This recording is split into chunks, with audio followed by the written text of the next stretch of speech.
The situation had escalated to the point where the police were involved. He instructed me to go to his home, which I had never visited before, retrieve money from the gutter to bail him out of jail. It felt almost surreal, like something out of a movie. I'm going to leave it there. Cliffhanger. Gotta find out what happened. So as a creative, I knew that I always wanted to run a business, but I didn't know the businessy things. I'm Kim Russo, owner of On Brand Designs, creator of the Profitable Brand Designer course. And this is my cute man over here. I thought we were going to say handsome man, but I'm handsome man Jeremy, co-hosting the show with Kim, hoping to share some knowledge and laughs as we share our journey together as an entrepreneurial couple. Thanks for being here, and I hope you enjoy this episode.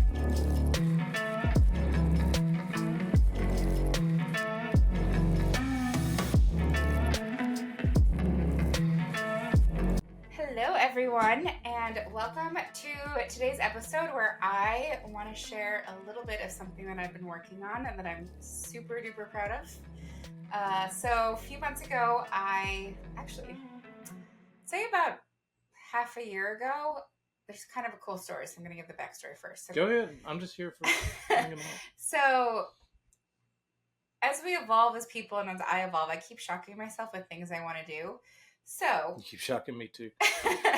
I co-authored an anthology with 9 other women. And if you'd asked me a year ago if I'd ever be interested in writing a book or writing, because I'm not a writer, I'm a creative, I would never have imagined that. And then all of a sudden one day I had a vision, and, you know, I have anthology books with women that I know who have been co-authored. And then I'm like, you know what? Maybe I'll try that. Maybe one day I'll co-author a book and then I'll kind of dip my toes into the pond of authorhood, and kind of opened up this bubble inside of me that now I want to create my own book. But dipping my toes in with this book called Limitless Women, Chartering the Path to Unstoppable Success through Chris Cawley with Game Changer Publishing. And this kind of got brought to my existence through a Facebook group that I'm a part of. But the crazy part of the way that it was brought to me is I had a vision of, and a desire all of a sudden too, to be on a billboard in Times Square. So I am originally from Syracuse, New York. I lived in New York City for over 17 years and haven't been back in almost 6 years. And I kind of had this like, hey, you know, it'd be really cool is this thought to kind of pay homage to living there and so much time there. It'd be really cool to be on a billboard in Times Square. And not like the billboard that you can pay like $150 and get your photo up there, like for something that I've done in business to honor that. And part of the marketing budget for this book that was presented to me was to be on a billboard in Times Square. And this literally was less than a week after I had this concept, idea, vision, whatever you want to call it, and shared it with my team at our Monday morning meetings. And that was a Monday that I shared it. Wednesday was when I saw this opportunity. And by Friday, they accepted me and I was booked and ready to go. And the billboard will be end of February 2025. Mm-hmm. So. Yeah, you're like the next J.K. Rowling. Except she's nonfiction. I mean, she's fiction. Yeah. I'm nonfiction. This is a real, true story of my life. This is true. This is the truth. Yeah. And nothing but the truth. So I wanted to share a little bit of an excerpt of the chapter that I wrote with you guys today. And then hopefully you will want to get it and hear the other stories from the other 9 other women. And it's really about these women and myself, how we overcame obstacles in business to be where we are today.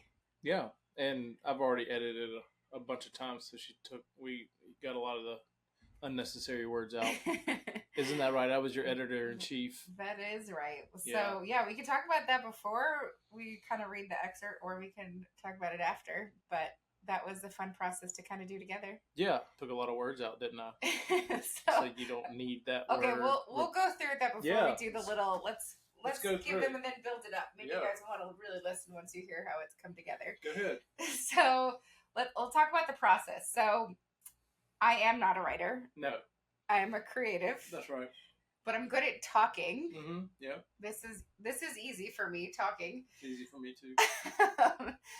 And so part of this conversation. But the way that they did it is you had a meeting with somebody at the publishing house to kind of go over some of the talking points. So when we were interviewed, we had to be accepted based on our story. So we had to go ahead right there and kind of tell our story. Then during the writing process, we were interviewed by somebody else based off of these bullet points that we created from the story. And it was like a talk to on a Zoom call with one other person where I just had to tell my story. So it's how I would talk normally, how I would tell you here, how I would tell it to anybody that I was sitting next to. Although I did have that kind of like thought in the back of my head, this is going to be turned into a written book. And so I was talking slower than I normally would, trying to like enunciate and make sure my words sounded good.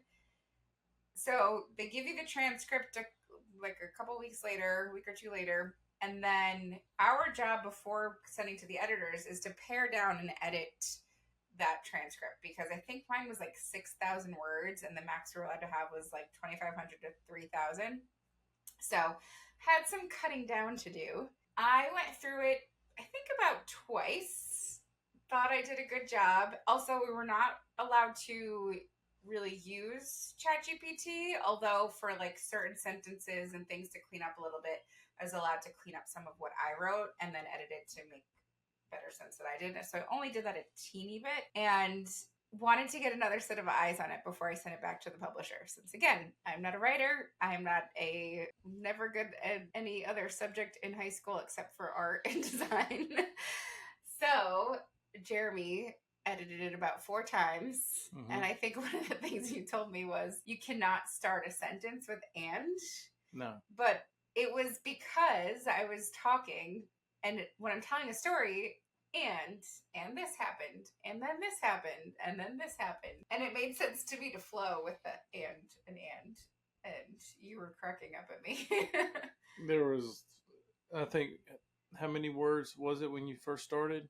Like over 6,000. 6,000. I think when I gave to you, it was about 4,500. Yeah, as soon as I took all the ands out, it was down to 5,000. No, that was not true. Yes.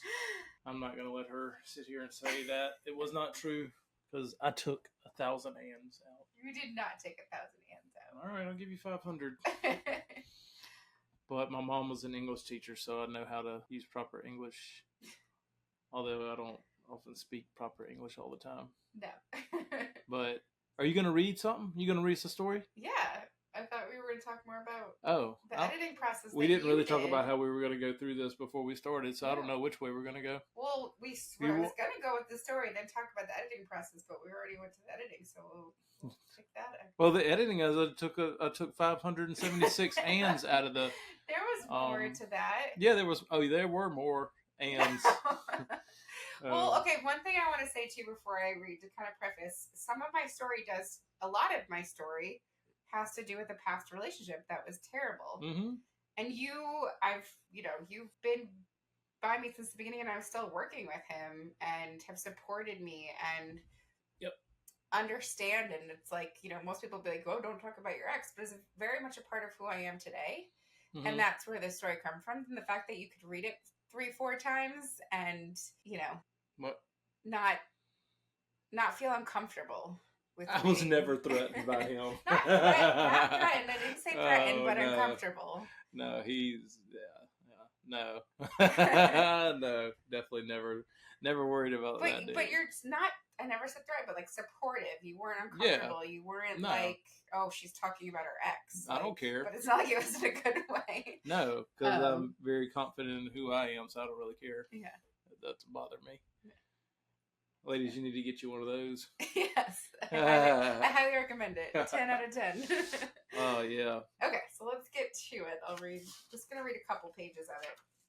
So we also had to name our own chapters because it is all of our own stories. So mine chapter is called Transforming Pain into Power, How Adversity Shaped My Entrepreneurial Spirit. You reading all those pages? No. Okay. I'm reading 2 pages. We're just giving a little teaser. Oh, okay. A little synopsis. So all right. I like that. Buy it. Now, something else that's cool with working with this publishing house is I really got to learn the process and understand how it works. And everything that I wrote, even though they edited it twice, I keep the story, and then I can build upon the story and create a book one day with the rest of the story. Mm-hmm. So, okay.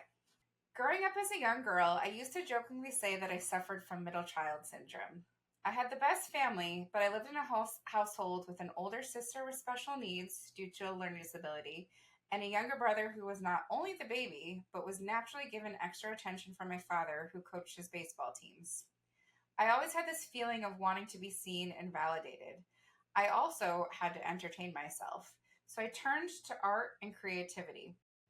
I always loved crafts and envisioned someday creating my own business centered around art and design. Being artsy came naturally to me. My father was artistic, and my mom's sister was a fashion designer in New York City. Acknowledging my divine gift for art, I would show my creations to my parents to gain the special attention and validation that I craved so much. Unfortunately, this need for extra attention led to unhealthy future relationships. Throughout high school, I experienced being popular in classroom settings, but not in larger groups. Like during the dreaded lunchtime, the desire to be liked by everyone set the tone for relationships where I constantly sought validation from others. I became a people pleaser, always paying attention to anyone who showed interest in me and with whom I wanted to associate. I would have considered myself an introvert at this time.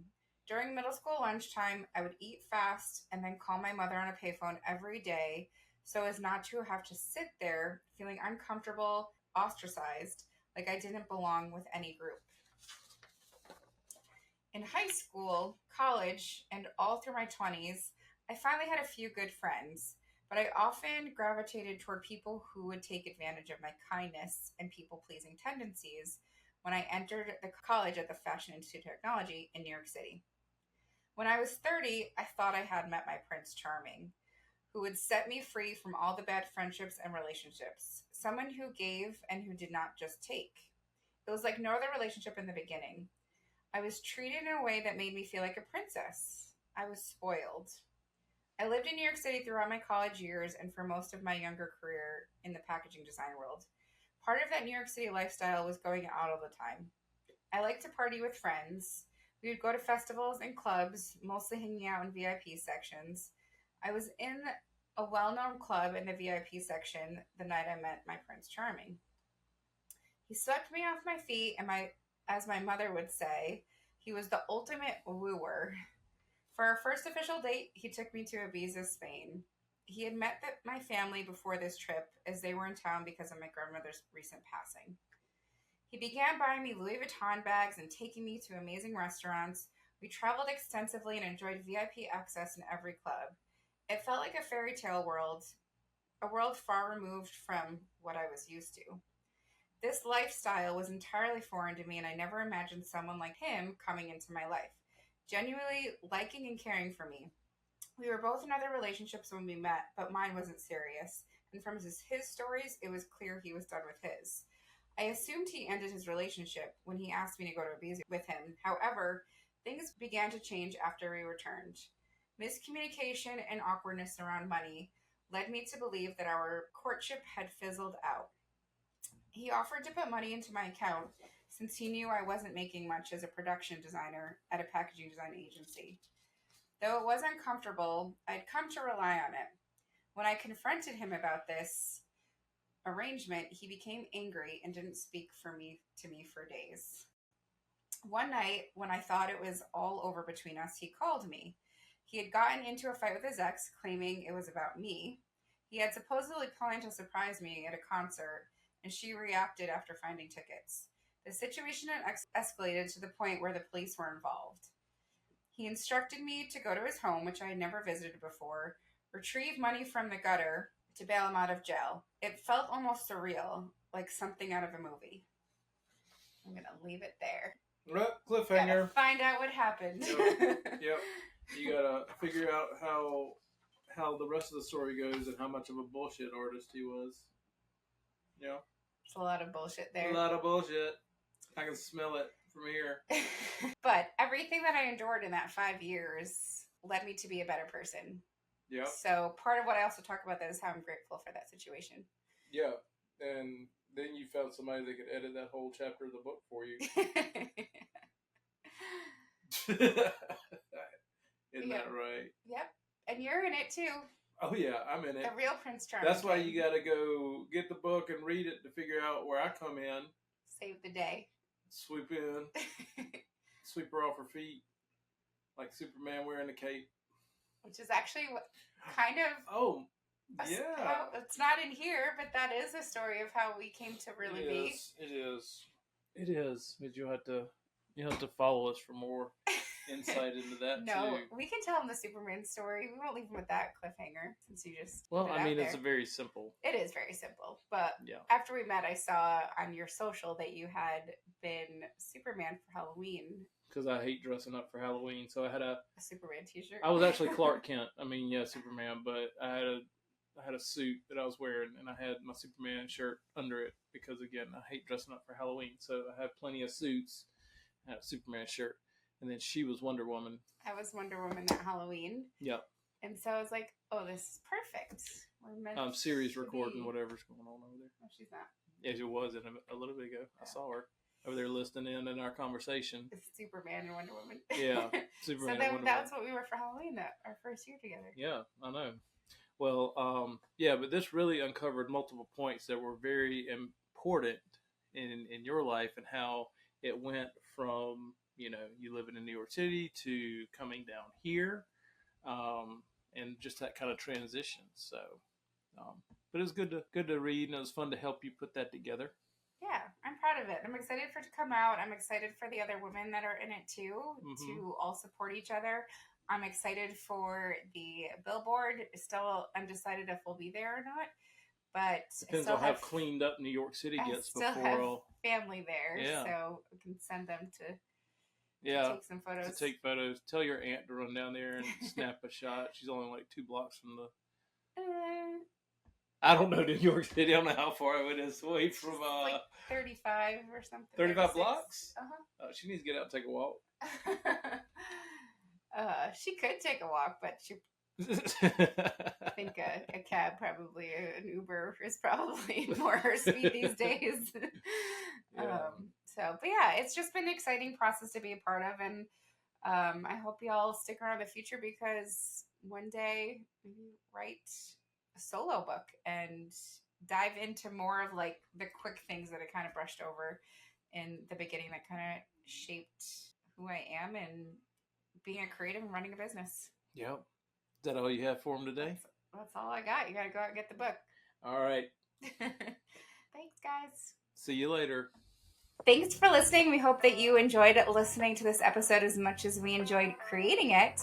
Make sure that you follow On Brand Designs on all social media pages and on Instagram, The Profitable Brand Designer, to get the latest episodes, releases, and tips and tricks for brand designers. And also, you can also follow us as a couple on Instagram at Profitable Brand Couple. That's profitable.brand.couple. So we hope you follow us there and like and comment. And subscribe and follow us on YouTube to see us in action. There you go. Thanks for joining. Bye-bye. Bye-bye.